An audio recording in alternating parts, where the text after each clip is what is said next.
Bismillahirrahmanirrahim.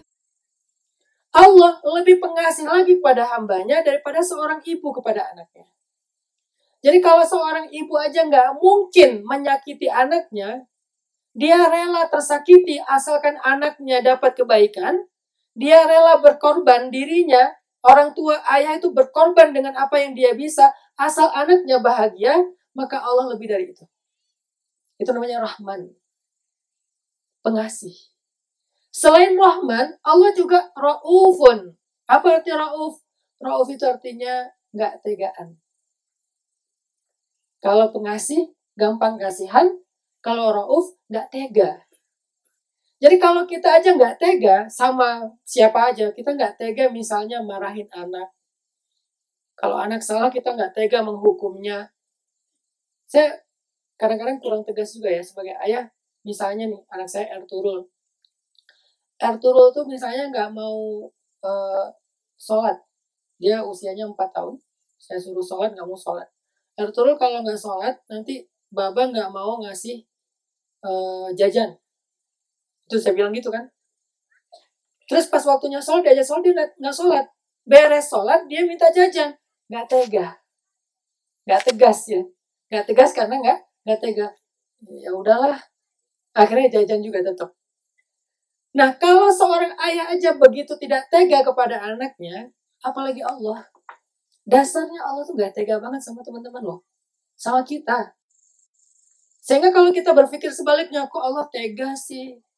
Kok Allah gak kasihan sih sama saya? Berarti kita tidak mengenal Allah. Belajar mengenal Allah. Oh, ternyata Allah itu gampang kasihan sama saya. Baru gini aja Allah udah kasihan. Apa-apa, ada apa hambaku? Pengen ditolong sekalian. Sama kayak anak miss call, dia lagi di pesantren misalnya. Pernah Aisyah di pesantren, gurunya miss call. Pas dapat miss call dari gurunya, saya langsung telepon balik. Kenapa? Karena saya takut ada apa-apa dengan Aisyah. Mungkin dia sakit, mungkin dia butuh, mungkin habis uang jajan segala macam. Ada apa? Itu namanya nggak tega. Itu artinya kasihan. Allah lebih dari itu kepada kita, teman-teman. Jadi jangan pernah kita berpikir Allah mentelantarkan kita, enggak. Belajar mengenal Allah, faham tentang Allah, sehingga kita tahu Allah nggak menginginkan kecuali khairan, kebaikan. Wa asa an takrahu syai'an wa huwa khairul lakum. Kadang kita nggak suka, tapi Allah kasih. Kenapa? Wa huwa khairul lakum. Karena itu baik untuk kita. Kan banyak hal yang kita nggak nyaman, ternyata setelahnya kita mendapatkan kebaikan. Sama kayak kita belajar nggak nyaman, setelah itu dapat ijazah. Olahraga nggak nyaman, capek, tapi setelah itu dapat endorfin, jadi bugar, jadi sehat. Diet nggak nyaman, setelah itu dapat pujian dari suami. Belanja nggak nyaman, tetapi kemudian makin dicintai sama istri. Ya, banyak hal yang kita nggak nyaman, ternyata khairun lakum, lebih baik untuk kalian. Dalam hidup kita paham itu, dan maklumi. Kenapa dengan kehendak Allah enggak? Wa asa an tuhibbu syai'an wa huwa syarrul lakum. Kadang kita pengen banget sesuatu, tapi nggak dikasih. Kenapa? Allah tahu itu nggak baik buat kita. Sama kayak seorang ayah atau ibu, ketika anaknya pengen main gadget, main game secara lebih berlebihan, dilarang sama orang tuanya. Saya bilang ke Yahya, abang jadwal main gadget sejam aja ya, sehari ya. Itu sebagai apresiasi karena abang udah belajar, udah sekolah seharian, udah ngaji. Tapi itu pun dikasih tahu apa yang boleh ditonton dan enggak. Setelah 1 jam, stop. Kenapa kok di stop? Saya nyaman, saya suka. Itu nggak baik buat abang. Jadi akhirnya dia ngerti, oh ayah saya itu sayang sama saya, makanya dilarang. Allah juga kayak gitu. Allah ngelarang, Allah tidak memberikan sesuatu karena Allah sayang sama kita. Takutnya kalau diberikan, kita tuh nggak siap. Sama seperti Qarun minta harta. Akhirnya celaka dengan hartanya. Fir'aun minta jabatan, celaka dengan jabatannya. Haman, minta kekuasaan, celaka dengan kekuasaannya. Namrud minta kerajaan, celaka dengan kerajaannya.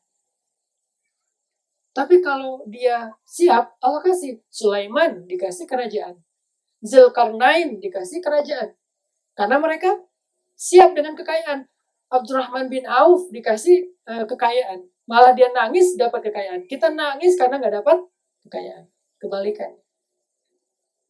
Belajar memahami Allah. Ada satu cerita tentang mengenal Allah dan memahami Allah. Ini bagus banget analoginya. Jadi ceritanya ada satu pasangan suami istri melakukan perjalanan naik kapal. Awal berangkat laut tenang, nggak ada masalah, kapalnya berlayar dengan baik.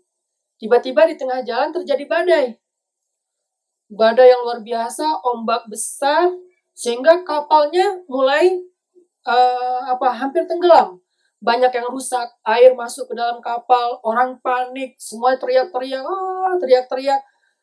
Termasuk perempuan ini yang bareng suaminya, dia juga panik, histeris, teriak-teriak, gimana kalau kita mati, ya Allah, dan seterusnya, teriak-teriak. Mereka semuanya panik.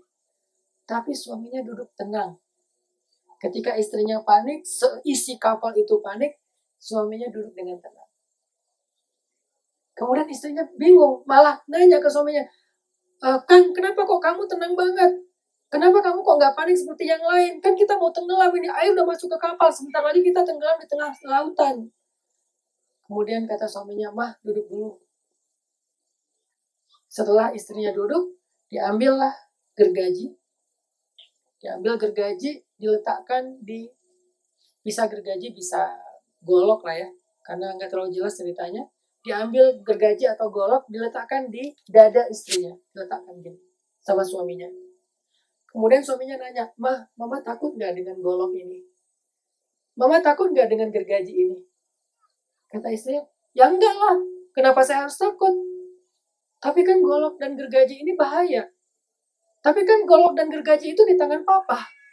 Nggak mungkin dong papa nyakitin mama. Selama ini mama tahu, papa itu sayang banget sama mama, setia, baik, soleh. Nggak mungkin papa akan menyakiti mama, walaupun papa mau memegang golok.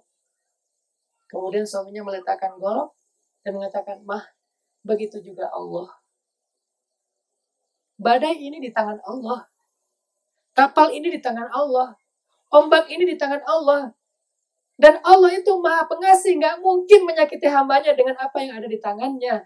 Jadi kalau mama tenang dengan golok di dada karena dipegang sama papa, karena mama percaya sama papa, mama harusnya lebih percaya kepada Allah yang lebih pemurah, lebih pemaaf, lebih pengasih daripada papa. Baru istrinya ngerti, astagfirullahaladzim, astagfirullah, ya Allah, maafkan saya sudah suudzon. Kemudian badai mulai reda, ombak mulai tenang, mereka pun memperbaiki kapal dan Kadang ketika kita dapat badai dalam hidup, yang bikin kita panik itu bukan badainya, tapi kita nggak percaya dengan siapa yang menggenggam badai itu. شكرا يا ربي شكرا هديت قلبي شكرا